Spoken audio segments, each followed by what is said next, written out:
روزہ کیا ہے؟ روزہ رک جانے کا نام، رک جانا، رک، ہر چیز سے رک جانا، کھانے پینے سے تو رک ہی جانا، بد نگاہی سے، بد کلامی سے، موبائل کی فحش تصویروں سے، ہر چیز سے رک جانا۔ روزہ کیا ہے؟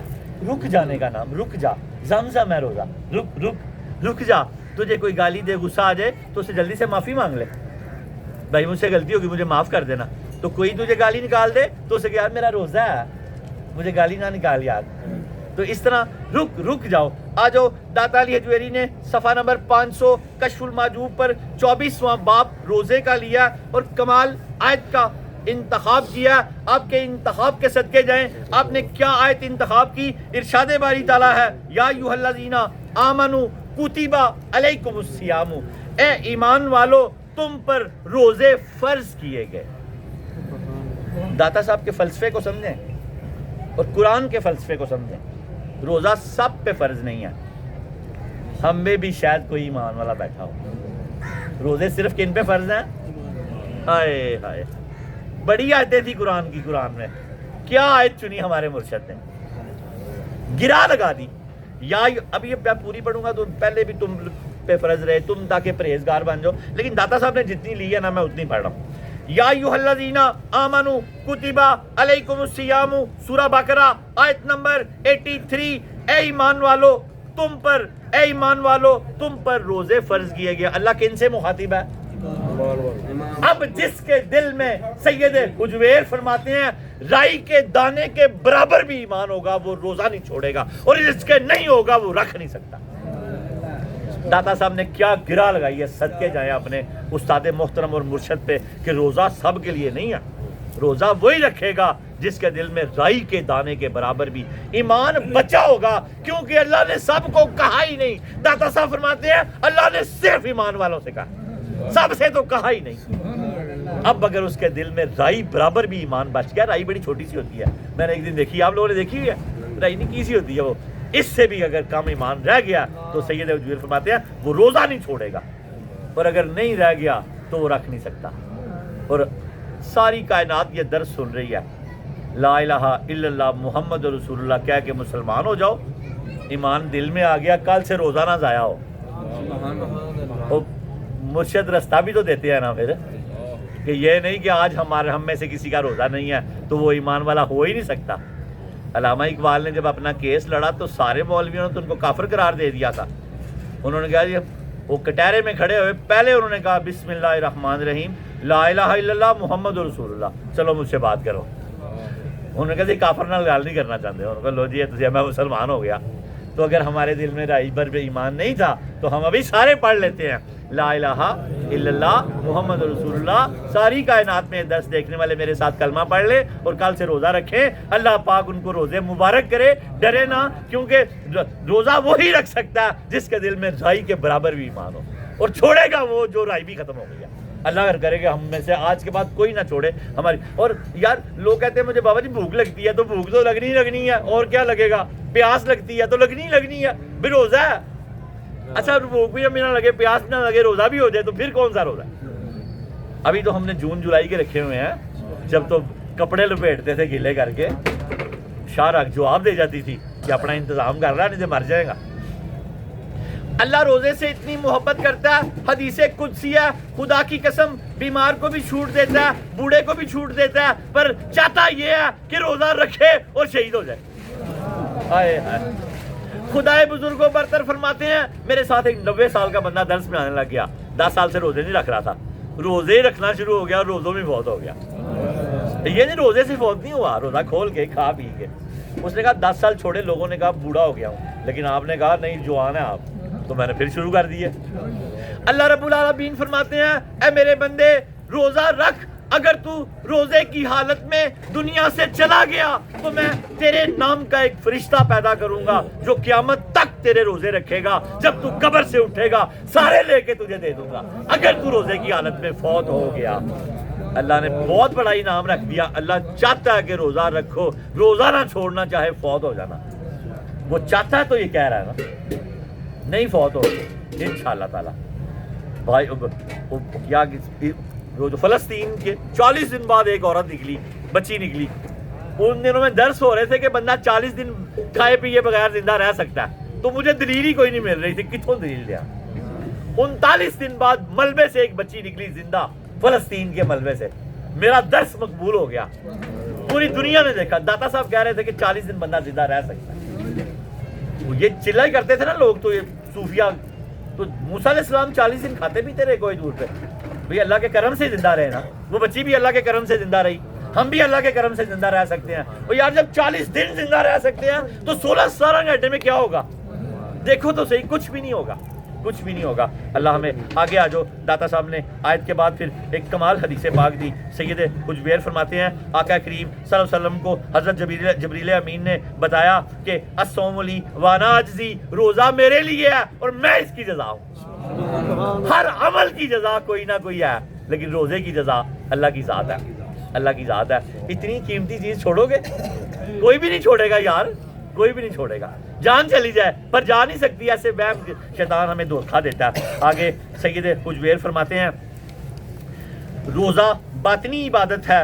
سلطان الطریقت فرماتے ہیں اس کی وجہ یہ ہے روزہ ایک باطنی عبادت ہے، یعنی اندر کی کیفیت ہے جس کا ظاہر کے ساتھ کوئی تعلق نہیں ہے، اس لیے یہ بات پتہ بھی نہیں چل سکتی کہ کسی شخص نے روزہ رکھا ہوا ہے یا نہیں رکھا ہوا، اس لیے اس بنیاد پر اس کی جزا بھی بے حد و حساب ہے کہ پتہ ہی نہیں لگ سکتا کہ کتنی جزا ہے۔ ڈاکٹر صاحب کا روزہ نہ ہو، میرا روزہ نہ ہو، میں کہہ دوں میرا روزہ، تو آپ مان جائیں گے نا کہ اس کا ظاہر سے کوئی تعلق نہیں ہے، کوئی ہمارے کان پہ بتی نہیں بل رہی، کوئی نشان نہیں نکلا ہوا، کچھ نہیں ہے، پتہ ہی نہیں ہے۔ جس طرح سید حجویر فرماتے ہیں یہ ایک باطنی عبادت ہے، اس کی کوئی علامت نہیں ہے، پتہ ہی نہیں لگتا کہ یہ کیا ہے، اسی طرح اس کے اجر کا بھی کوئی پتہ نہیں کر سکتا، کوئی حساب نہیں کر سکتا کہ اس کا اجر کیا ہے، وہ بھی اللہ نے غیب میں رکھا ہے۔ اور پھر سید حجویر فرماتے ہیں علماء نے یہ بات بیان کی ہے جنت میں انسان اللہ تعالیٰ کی رحمت کی وجہ سے جائے گا، داخل ہوتا ہے، تاہم جنت میں جو درجات حاصل ہوتے ہیں وہ عبادت کے حوالے سے ہوں گے۔ جنت میں دائمی قیام روزے کی جزا، روزہ اس کی جزا کے طور پہ ہوگا۔ داتا صاحب یہاں سمجھانا چاہ رہے ہیں ہمیں روزے کے باب میں کہ کوئی بندہ 70 کروڑ سال بھی عبادت کرتا رہے تو وہ اس اہل نہیں ہو سکتا کہ جنت کا حقدار ہو۔ جنت بہت بڑی چیز ہے، بہت بڑی نعمت ہے اللہ پاک کی۔ جو ہم عبادات کرتے ہیں نا اس سے درجے بنیں گے، کیا بنیں گے؟ نماز کا کچھ بنے گا، روزے، اور آپ نے فرمایا روزہ وہاں دائمی قیام کا باعث بنے گا۔ جو روزے رکھتے ہیں وہی جنت میں مشکل رہیں گے، جو روزے نہیں رکھتے شاید جنتی جان بات جو کرتے جان کسی اور جگہ چلے جان۔ میں بہت ایگزامپل کہہ رہا ہوں کہ داتا صاحب نے حوالہ جو دیا اس بات کو، پھر آپ فرماتے ہیں آپ فرماتے ہیں علماء نے یہ بات بیان کی ہے جنت میں انسان اللہ تعالیٰ کی رحمت کی وجہ سے داخل ہوتا ہے، اعمال سے نہیں، تاہم جنت میں جو درجات حاصل ہوتے ہیں وہ عبادات کے حوالے سے ہوں گے، اور جنت میں دائمی ہمیشہ قیام روزے کی جزا کی طور پر ہوگا۔ یعنی اس کی جزا اتنی اہم ہے، داتا صاحب یہاں اس کی اہمیت بتانا چاہ رہے ہیں کہ یہ روزہ اتنا اہم ہے کہ دائمی ہمیشگی وہاں ہے ہی، ہمیشگی ختم ہونا ہی نہیں۔ روزہ ضرور رکھو کہ تمہاری یہ والی جزا کہ تم ہمیشہ جنت میں رہو گے روزہ رکھنے کی وجہ سے بنے گی۔ گر دے رہے ہیں آپ، اب بس دعا کرتے ہیں۔ آگے داتا صاحب نے کیا فرمایا کہ حضرت جنید، آپ جنیدی ہیں، حضرت جنید بغدادی کا یہاں ایک قول دیا، داتا صاحب فرماتے ہیں الصوم نصف الطریقۃ۔ حضرت جنید بغدادی نے فرمایا کہ روزہ آدھی طریقت ہے۔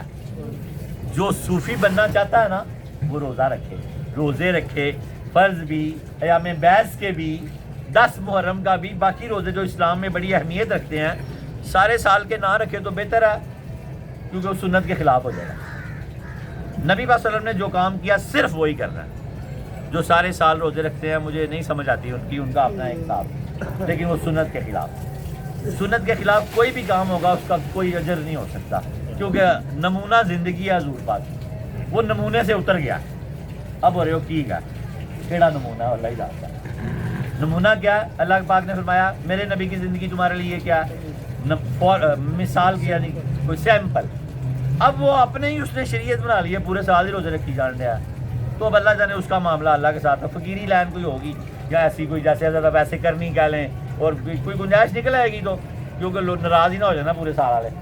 لیکن وہ سنت میں نہیں ہے بھائی, سیدھی بات. انبیاء کی سنت, نبی پاک کی زندگی اس کے لیے نمونہ نہیں رہ گئی, کیونکہ حضور پاک نے پورے سال روزے نہیں رکھے. اس نے پورے سال روزے رکھ کے ایک علیحدہ ہی کام کر دیا. وہ علیحدہ کوئی پیکیج ہو جائے تو ہو جائے, لیکن نبی پاک کے پیکیج میں سے اس کا پیکیج اب کوئی نہیں. نبی پاک کے لیے جو بھی ان کی زندگی, کیونکہ آپ نے رجب کے رکھے زیادہ سے زیادہ, شبان کے رکھے کم زیادہ کر کے, اور یہ ایام بیس کے, جمعرات کا, پیر کا, اس سے آگے جانے کی کوشش نہ کرے تو بہتر ہی ہے. اللہ پاک ہمیں ان سے اور کیا فرمایا سید حجویر مخدوم امام نے, حضرت جنید بغدادی کا قول, الصوم نصف الطریقۃ, روزہ رکھنا نصف طریقت ہے. میں نے بعض ایسے مشائخ کو دیکھا ہے وہ ہمیشہ نفلی روزے رکھتے ہیں, اور بعض ایسے مشائخ کو بھی دیکھا ہے وہ رمضان کے فرض روزے رکھتے ہیں, اس کے علاوہ یعنی نفلی روزے نہیں رکھتے تھے. رمضان کے روزے اس لیے رکھتے تھے تاکہ رمضان مبارک کے روزے رکھنے کا جو ثواب حاصل ہو, اور نفلی روزے اس لیے نہیں رکھتے تھے تاکہ اپنا ذاتی اختیار ترک کر دیں اور ریاکاری سے محفوظ رہیں. اور بعد میں شیخ اپنے جو نفلی روزے رکھا کرتے تھے, لیکن ان کو کسی کا علم نہیں, ان روزوں کا کسی کو علم نہیں ہو پاتا تھا. اگر کوئی روٹی کھواندہ سے کھا لیندے سن, روزہ کھول لیندے سن, تو بعد پھر آ لیندے سن. تو اگر کوئی نہیں کھواندہ سے نہیں کھاتا سن, اے نہیں کہتے سن میرا روزہ ہے. یہ بڑی مزیدار کمال بات ہے داتا صاحب نے کہ اگر آپ نے کسی نے آپ کو کچھ دیا نا, آپ نے کہہ دیا میرا روزہ ہے, نفلی فرضی نہیں, تو آپ کا روزہ کیا, اب آپ کا روزہ آپ کے منہ پہ مارا جائے. سنت کیا تھی, کھا لیتا, نہیں کھا لیتا. حضور پاک ایک صحابی کے گھر گئے تو دعوت تھی, تو ایک صحابی نے کہا میرا روزہ ہے, تو حضور نے اتنے غم کا اظہار کیا, فرمایا کہ کوئی اتنی محبت سے دعوت کرے اور تم کہو میرا روزہ ہے, غم کا, دکھ کا. پھر حضور پاک نے یہاں جو حوالہ داتا صاحب نے دیا کشف المحجوب میں, حضور پاک نے خود ایک روزہ کھولا. اس کو توڑنا نہیں کہتے, کھولنا کہتے.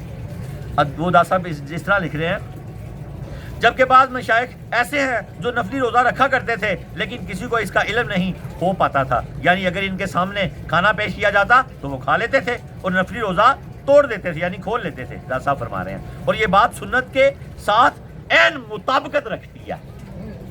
دادا صاحب کو سنت کے بغیر تو نہیں بات کر سکتے, یہ بات سنت کے عین مطابقت رکھتی ہے. روزہ نفلی ہو بھائی, ورزی نہ کھول لینا, میں بھی بوٹھا ٹنگیا ہوا, نفلی روزے کی بات دادا صاحب کر رہے ہیں, اور یہ بات سنت کے اس کے ساتھ عین مطابقت رکھتی ہے. ایک دن حضرت عائشہ صدیقہ رضی اللہ تعالیٰ عنہ کے ہاں حضور پر نور شافع یوم نشور تشریف لے کے گئے, تو حضرت عائشہ پاک نے فرمایا انا حبانا لکا حسن کالا علیہ السلام اما انی کنتو ارید الصوم ولا کنی کرینت سا صوم یوم مکانی. ہم نے آپ کے لیے یا رسول اللہ حیث یعنی ایک مخصوص قسم کا یہ کھجور کا حلوہ ہوتا ہے تیار کر کے رکھا ہے. تو نبی پاک نے ارشاد فرمایا میرا تو آج روزہ رکھنے کا ارادہ تھا, یعنی میں نے تو آج روزہ رکھا ہوا ہے, تم وہ لے آؤ, میں اس کی جگہ بعد میں روزہ رکھ لوں گا.